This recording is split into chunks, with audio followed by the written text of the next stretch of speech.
kulay ti nyamot. Nagadudag pagpa-picture na kayo. Puno. Ay, natuyan! Rupak may makikita. Amo yung amin makakwaji na ganun. Makakaati init. Madik makita di ibit-bidok ni. Ajijingipin na. Ulo. Ulo. Oh. Basta ba talaga tilayon? Kasla. Tapos kinakatilayon. Kasla kami. Tatay niya siguro yun. Tatay ni Papa Jim. Paglaw tuloy aji pagkurupak ni.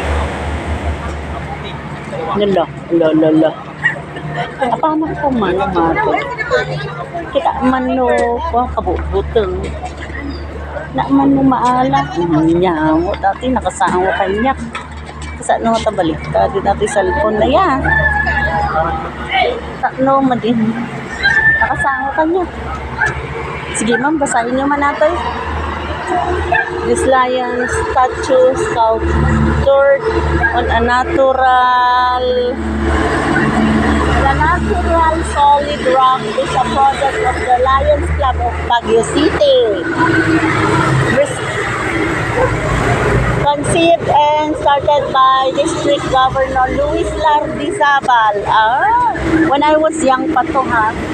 Ito yata parang finance partly through generous donations of some of its members and by the club, and completed during the Lion year 1971-1972. Sabi ko na nga ba eto nung I was born.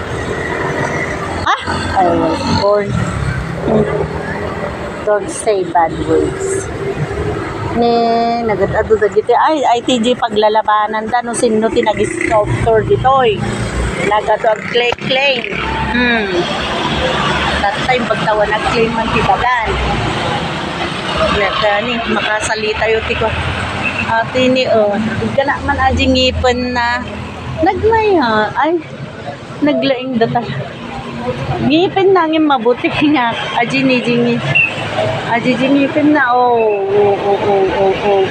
yung madikayat may ganan kas lang amin kas lang tilmunin na ngay pabubuteng ay display ang bibiyang kuntuyen na kung kunada kanyak na dabagbag tito naman kita nagiji padak na pugaw nga apang kitagap abang iti tapis kas kada baag kasla mo nga uwang kas jida balay daw berkaman tanda dati ko lumabas na man ako agiji ni dagiji ka ay ampo amuno ka sa ano nga ay ati ni ati di side na side na di lion jay gitu bakit commercial space agito yan